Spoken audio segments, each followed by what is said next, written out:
Welcome to the Barbados Today Morning News Update for Thursday, October the 19th. I'm Emmanuel Joseph. Thanks for joining us.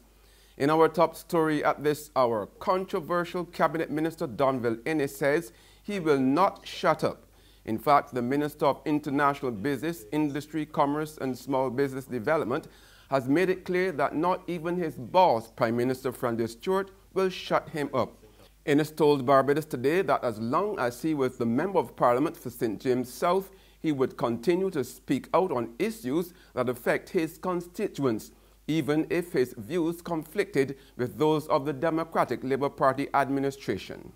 In any organization, as long as you are strong enough to express an opinion, sometimes which may conflict with other members of the organization, you're viewed as someone who wants to take over the leadership.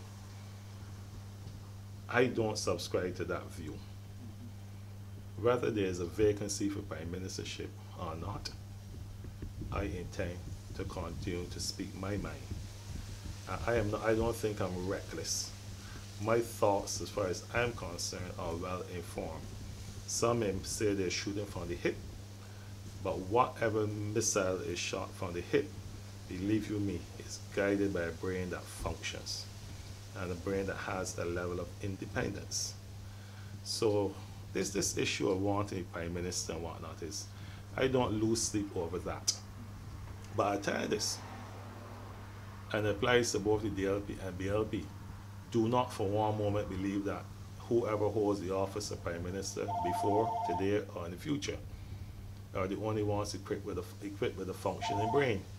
Former clerical officer at the Psychiatric Hospital, Anderson Ince, has been found guilty of stealing and laundering $1.118 million belonging to the BlackRock institution. Despite an application by lead defense attorney Steve Gollop, Ince's $100,000 bail was revoked yesterday, moments after the 9-member jury returned the unanimous verdict on both counts, just after 2 p.m. in the No. 5 Supreme Court. Ince returns to court on December 13th for the sentencing phase of his trial. The island's top prison officer is expressing concern over daily security risks being faced by officers at the HMP Dodds. However, Prison Superintendent Lieutenant Colonel John Nerth tells Barbados Today that there's little prison officials can do about those risks. The prison chief said officers were in the presence of potentially violent inmates daily and had to contend with prisoners and members of the public bringing infectious diseases and inmates with mental problems. That's the profession that we're in. That's what we sign up for, knowingly that we have a job that is difficult, that is challenging, so that when we come, we ought not to be expecting to be given any special dispensations. We understand that we're moving into a difficult job, there are inherent risks. I don't want to mention that, you know, that your pay packet suggests such. That's why you're paid like that. There's regional and international news after this short break.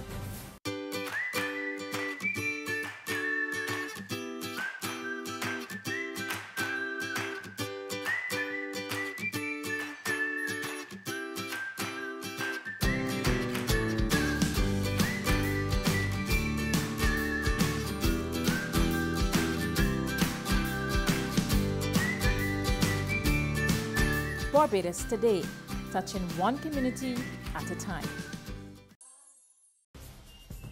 It's regional news now, and we are hearing that a Barbadian political scientist is endorsing the view that a change in the prevailing attitude towards marijuana decriminalization does not necessarily translate into legislative reform. The endorsement is coming from political scientist Peter Wickham on the heels of a survey he recently conducted in St. Lucia regarding the regulation of the herb. The survey conducted by Caribbean Development Research Services, or CADRES, revealed that 38% of respondents opted for cannabis to remain illegal, while cumulatively 51% of respondents supported either the full legalization or partial decriminalization, which essentially means that most St. Lucians are opposed to the maintenance of the status quo. It was noted that the numbers also show that the attitude of St. Lucians towards marijuana decriminalization mirrors that of other Caribbean countries surveyed. But interim chairman of the cannabis movement of St. Lucia, Andrew Decriminalization, told News Force Monday that this is more of a worldwide view. He noted that the region and St. Lucia in particular are late on the legislative reform train due to the failure of elected officials to address the topic head-on. On the global front now, the death toll from California's Hepatitis A outbreak has reached 19, 1 week after the state's governor issued a health state of emergency. More than 500 people in California have contracted the viral disease since November, many of whom are homeless.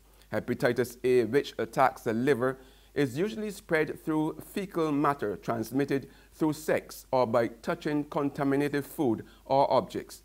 Meanwhile, the plague outbreak in Madagascar is continuing to spread at unprecedented rates, with 57 deaths and more than 680 cases.